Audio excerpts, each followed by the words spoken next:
Fran Roberts was the first principal at Cold Spring Harbor High School. He was appointed in March of 1960 with the assignment of creating from the ground up a new high school. Prior to his appointment, he had graduated from Fitchburg State College in Massachusetts, earned his master's degree in liberal studies from Wesleyan University, and then his doctorate in education from Harvard. He had taught school in Connecticut, served in the U.S. Army as a clinical psychology specialist, and was on the faculty of Springfield College, where he taught and was head of the secondary school teacher education program. Dr. Roberts left the principalship here in 1966, and based on his Cold Spring Harbor experience, he became the first superintendent of the three-village district, which was serving the growing Stony Brook University community. There, he led the simultaneous creation of Ward Melville High School, 2 junior highs, and 4 elementary schools in that newly centralized school district. From Stony Brook, Dr. Roberts went to Yale University as a research fellow in psychology, and then in 1973, he was appointed president of the Bank Street College of Education in New York City. He later went on to Washington to serve as assistant director at the National Endowment for the Humanities, and finally returned in 1983 to Cold Spring Harbor as superintendent of our district until 1995, where he completed his educational career as a professor at Long Island University's Post campus. Dr. Roberts is regarded as if not the founding father here in our school. We're very honored to have him this morning. Dr. Roberts.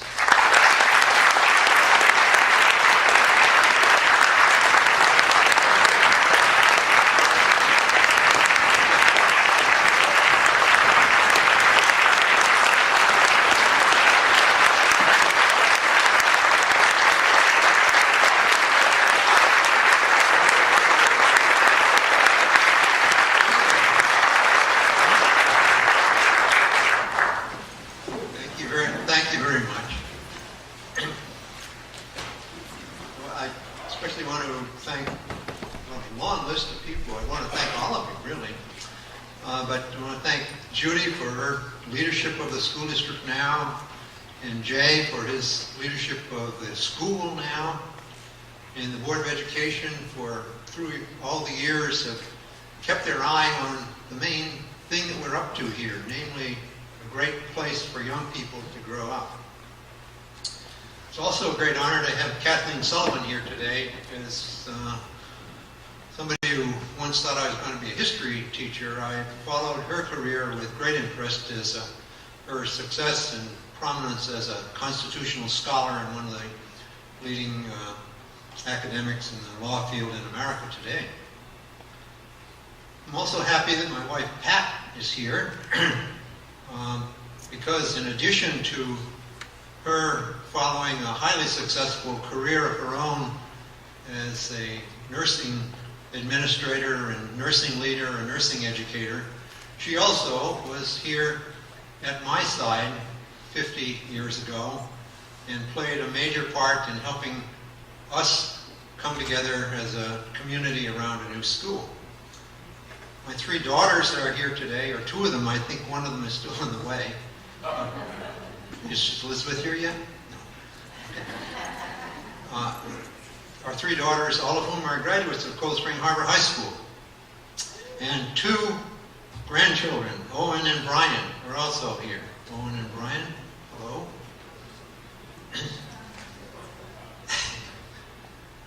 Well, it's a long time. And I never thought 50 years ago that I'd be back here today. But, you know, today we celebrate a school that is ranked among the top 100 of the 26,000 secondary schools in America today. But 50 years ago, our profile was a good deal more modest. On the first day of school in September 1961, one of the students came up to me with a worried look on her face, and she said, "I hear that this is going to be an experimental school, and I want to know what is going to happen to us kids if it fails. So a hot century later, the first thing we can all agree on, I think, is that so far, the experiment is working out okay. The reasons for the success have something to do with the beginning, perhaps, but mainly the school's success is due to 50 years of dedication, caring, inspiration, cooperation of the thousands of students, continued support of parents and community, the leadership of administrators, the confidence of the dozens of school board members, and most fundamentally, the intelligence, imagination, and high competence of the teachers. A community can have a good high school with some of these elements, but a great school brings all of these together. On March 16th, 1960, I was appointed principal of a new junior-senior high school to be built in, quote, Central School District Number 2, towns of Huntington and Oyster Bay. At that point, neither the school nor the school district had a name. The name Cold Spring Harbor emerged as the construction got underway. The school district itself had come into being only 2 years earlier when the community voted to merge the three former districts of Cold Spring Harbor East, West Side, and Lloyd Harbor to create a new K-12 school system. At that time, as Bob said, the high school kids went to other schools, including Huntington High School, Oyster Bay High School, and later Walt Whitman High School, plus a lot at that time went to private schools. Enthusiasm for public education ran high in the 60s. World War II had ended only 15 years before, and the pent-up libido had spawned the nation's biggest baby boom.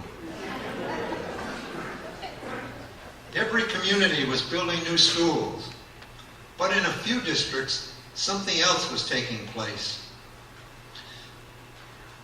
In a few places, forward-looking school leaders were asking whether it was possible with a wave of new construction to also consider an opportunity for really fresh thinking.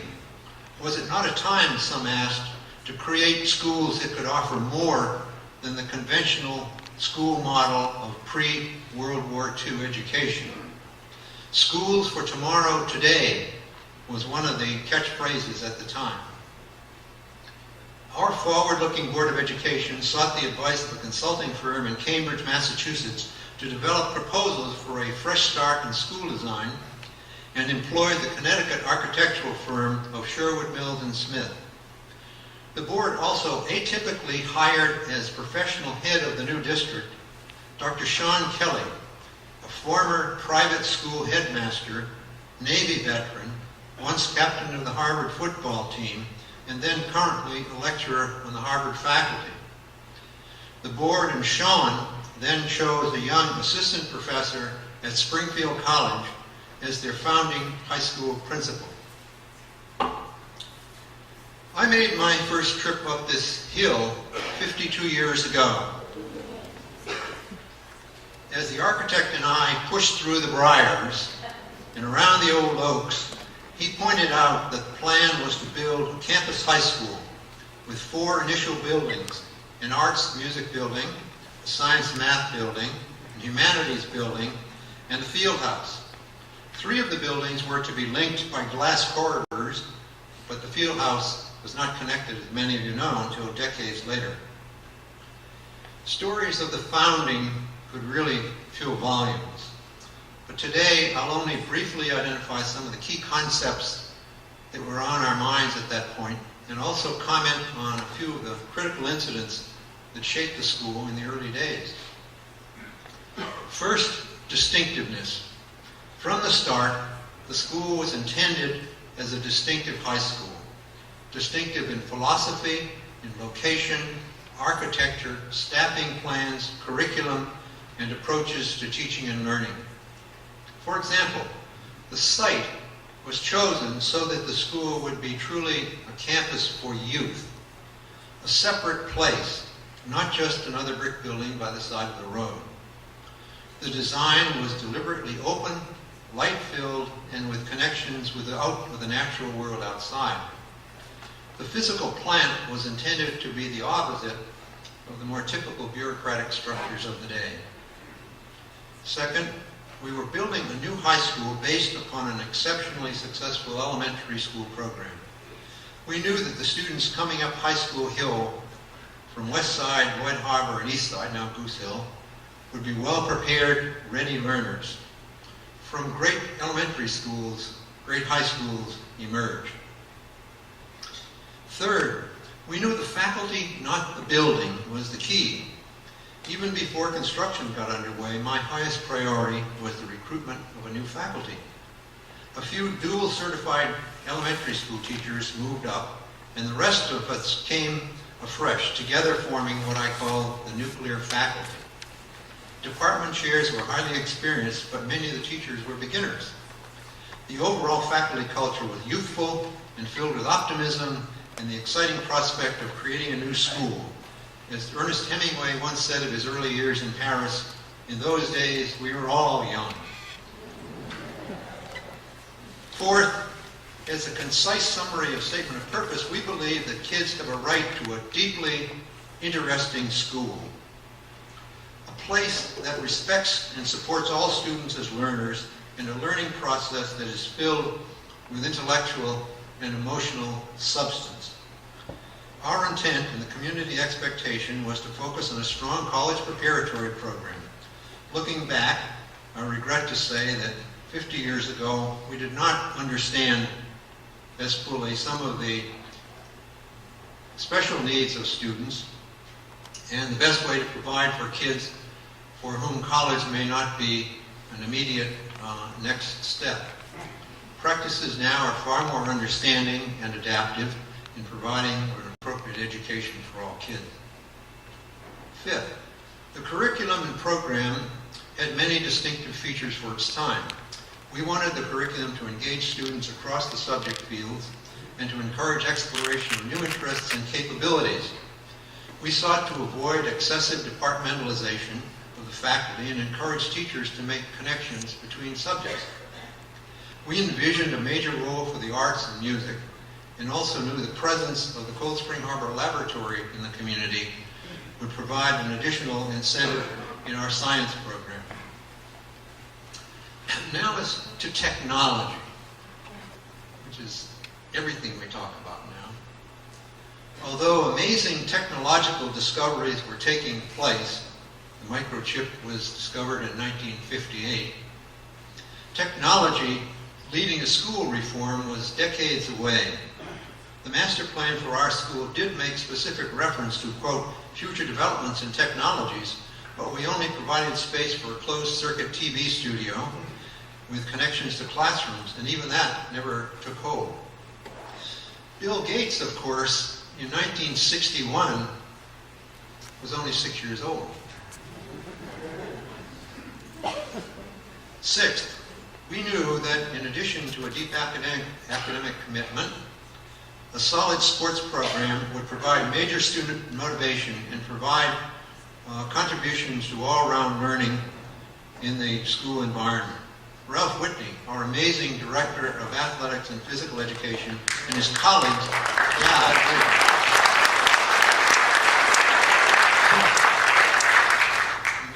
major force in the early days of our school and all through his career here. That made a huge contribution to school spirit in the earliest days, getting the large percentage of students on the courts and in the fields. Did we at the start fully understand the need for equal access and resources for girls' sports? I think not. Also, at that point, health education, both mental and physical, got far less attention in the later years of the school's history. A key dimension of the educational design was to challenge the conventional schedule pattern of what was then called cells and bells, in which schools scheduled the day as a series of 40-minute classes.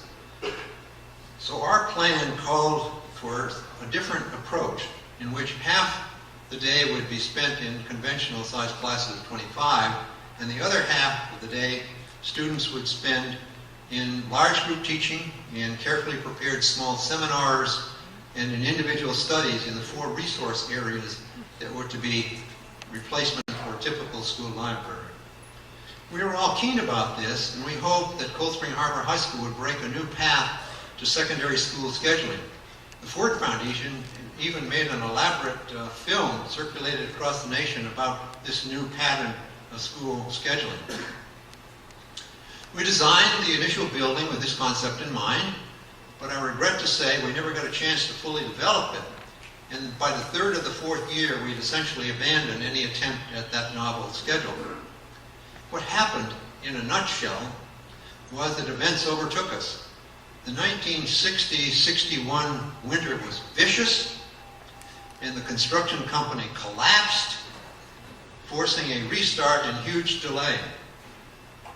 So after spending all the time recruiting a new faculty and planning for this wonderful new approach in a new facility, after all the enthusiasm generated among the incoming students and new faculty, the whole community, we found ourselves on the day after Labor Day in September 1961, opening Cold Spring Harbor High School without a single classroom available up here on the hill.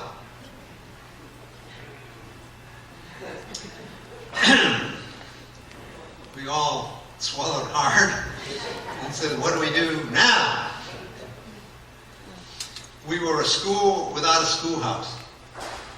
So for the entire first half of the year, each morning we bused half the kids to the west side school and half to the east side school, where for 3 hours we shared the elementary schools with the elementary kids and conducted high school classes jammed into their gyms, corridors, and cafeterias.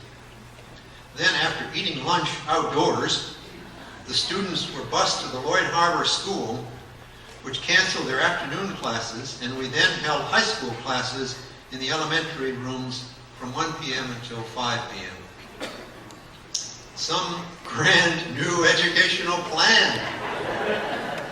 Some wonderful new school. Some mess. In January 1962, we finally got partial occupancy of our new school, and we shared it all day with construction crews for the rest of the year. But by the 3rd year, it was clear that the baby boom was far bigger than expected, and we found ourselves working out a plan for double sessions, a scheme that resulted ultimately, happily, in a large expansion of the school. The design for a school without cells and bells would await a later era of school reform. But in many ways, having to start our first year in a school building without a school place to be taught us a great lesson, that a school is not the same as a building.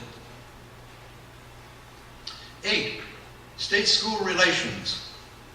Today, more than ever, we live in a time when all too many state and federal officials advocate the naive and misguided policy that to strengthen the public schools, only 2 things are needed: spend less, test more. But that was not the case in the early 60s. I can happily report that the people in the State Education Department were totally helpful. They were uniformly supportive and encouraging. One senior supervisor from the commissioner's office told me, "You people are making some fresh starts and new directions. Keep us informed so that others can learn from you. If you need waivers, let us know. You are the ones working with the kids every day. Times do change." Point 9.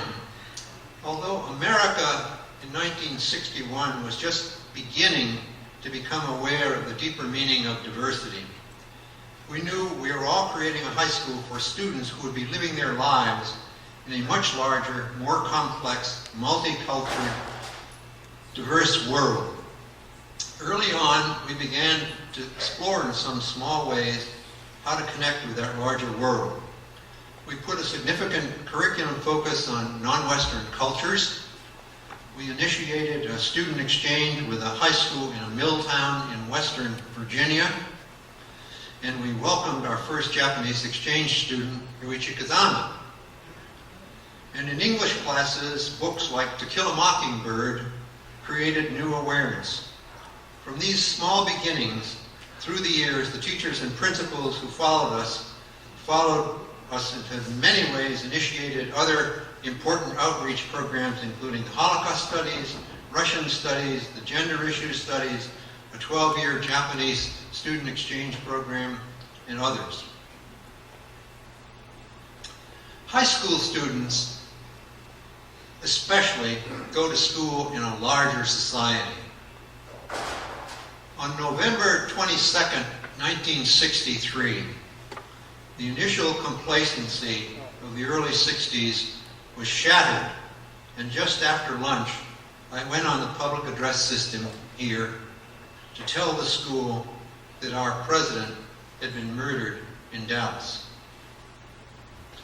The 60s immediately became transformative times to start a new high school. Huge events like the murders of President Kennedy, Martin Luther King, and Robert Kennedy shattered the complacence of the nation and frightened young people. Such tragedies don't stop at the schoolhouse door and quickly began to impact the lives of the teenagers we were teaching. For example, as the Vietnam War widened and the likelihood increased of our high school graduates facing the draft, our school sponsored for the student body an open forum and debate on the war. The forum filled the field house and included leaders of regional pro-war groups as well as strong war opponents such as socialist Norman Thomas, himself a distinguished resident of this community.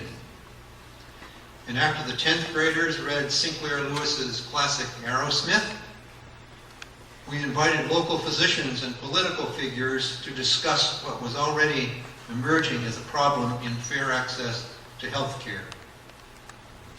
Book censorship also got front-page news just a few weeks into the first fall, with a challenge to the faculty's choice of Catcher in the Rye. Remember that song?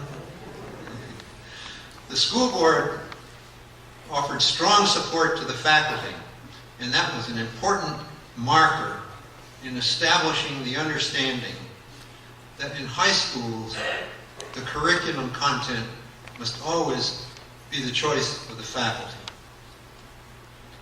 As the new school gained traction, we began to understand that a high school is a bridge institution.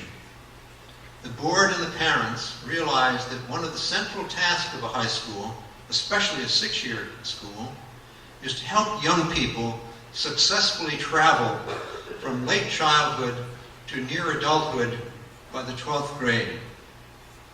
This means providing them with opportunities to confront real life in an informed and reflective way in school. The dialogue with the community helped establish the understanding that a high school must be both a part of and apart from the local community. The focus must be on the maturation of kids from dependence to independence, from the origins in a strong local community to eventual adult participation in a much larger and more diverse world well beyond Cold Spring Harbor. Finally, a necessary reminder. In discussing key characteristics and issues that shape the early start of the school in favor of the continuing development and its success, you'll notice that I've left out one of the biggest contributors to that success: money. Today, our 50th anniversary is an occasion to talk not about national policy. We're focused on this one local school, our school. But there are 26,000 public secondary schools in America, and many are located in economically and socially challenged settings. Many are underfunded, poorly organized, and inadequate to the challenges they faced. And let none of us today think that the success we rightly celebrate here today is in any way different from the success parents and teachers of all the other 26,000 schools would like to have for their kids. Let us also be clear that if a Cold Spring Harbor-like school were to be built in an underfunded, racially and culturally disheartened community, it would not be celebrating 50 years of high success. National and social policy are well beyond the topic of today, but let none of us leave without recognizing that the largest part of the task of improving public education in America is still ahead of us. And don't let any federal or state personage convince you it's just a matter of a national curriculum and more tests.